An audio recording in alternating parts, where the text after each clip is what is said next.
Welcome to the Croquet Desk, your AI-hosted show. The Croquet Desk, MacRobertson Shield. And we begin at the very beginning of something quite extraordinary. The centenary edition of the MacRobertson Shield, the World Team Championship for Association Croquet, underway in England from today. 4 nations, England, Australia, New Zealand, and the United States, contesting a title that England has held more often than any other country in the Shield's century of existence, and which England won most recently in 2022. The squad they've named to defend it: Avery, Burch, Deeth, Fulford, Good, and Patel. And Robert Fulford alone has a record 7 MacRobertson titles to his name, which rather sets the tone for what England bring to the lawns. Whether Australia, New Zealand, or the United States can end that dominance across the next fortnight, that is the question. And Cordelia Fanshawe has been watching this field very closely indeed. The honest answer is that any of the 3 challengers could cause England real difficulty on a given day. But England's squad depth is the thing that has undone opponents before, and I see no particular reason that changes here. A centenary edition, home soil, and the title to defend. It doesn't get much weightier than this. Australia and New Zealand are the ones to watch as challengers, but for very different reasons. Let's take them in order. Australia first. What do we know of their 6?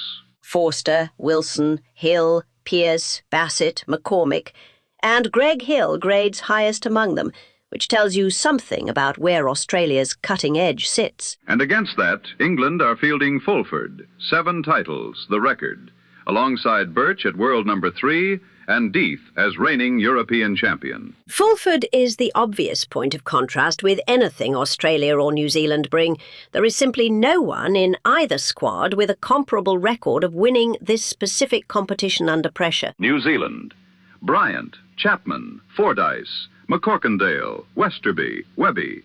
How do they strike you? A younger-looking squad on balance, and the material doesn't give me enough on individual form to go further than that, so I won't. And the Americans: Watson, Essick, Balding, Rothman, Morgan, Maloof. Watson being the one name with meaningful team experience at this level. Watson clinched a Solomon Trophy test for the USA, which is genuine big match temperament. But a Solomon Trophy and a MacRobertson Shield are not the same mountain. So England's depth against the challengers' best individuals. That remains the central question of this fortnight. So England's depth against the challengers' best individuals. That remains the central question of this fortnight. Let's try to answer it. England hold the title, seeded first. Where does the form argument actually land, Cordelia? Squarely with England. They won every test in 2022, beat Australia 13-7 in the decisive match, and they come in with the highest average dynamic grade of any side here. That's the seeding methodology, not my opinion. And the challengers' case. Australia seeded 4, New Zealand 3. What's the realistic basis for it? Australia's best hope is that Greg Hill grades significantly above the rest of their squad, and can win his matches against whoever England puts in front of him. New Zealand won this in 2014. They know how to do it. But I haven't got the individual form on their 6 to tell you who carries that weight this time. 7 titles at stake, all told. 4 nations, 1 shield. Does England's record at this specific competition count for anything in the form argument? Or is that just history? It counts when it's embodied in the players still on the lawn. Fulford has 7 MacRobertson titles, more than any player in the history of the competition. That is not a heritage exhibit. That is someone who knows precisely what this event demands and has delivered it repeatedly. Burch at world number 3, Deeth as European champion alongside him. England are not relying on Fulford alone. No, and that's the crux of it. Australia or New Zealand would need their 1 or 2 strongest players to win consistently, while England's depth absorbs the pressure across the full squad. The material doesn't show me that either challenger has the spread to manage it. So England go in as the side everyone else has to topple. But the question of whether Australia or New Zealand can do it is, for now, genuinely open. Open, yes. Likely, no. So that's the field and the form. Now, where to find it? 3 venues across 17 days, and it's already underway. Round 1 runs through the 28th at Hurlingham and Roehampton. Round 2 is Sussex County, the 30th of July to the 3rd of August, for the schedule is plain on this.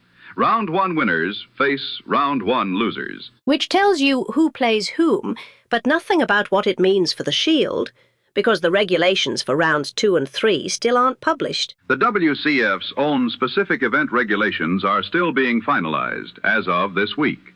So Round 3 at Surbiton, the 5th to the 9th of August, is listed only as remaining matches. I'd rather say that plainly than dress it up.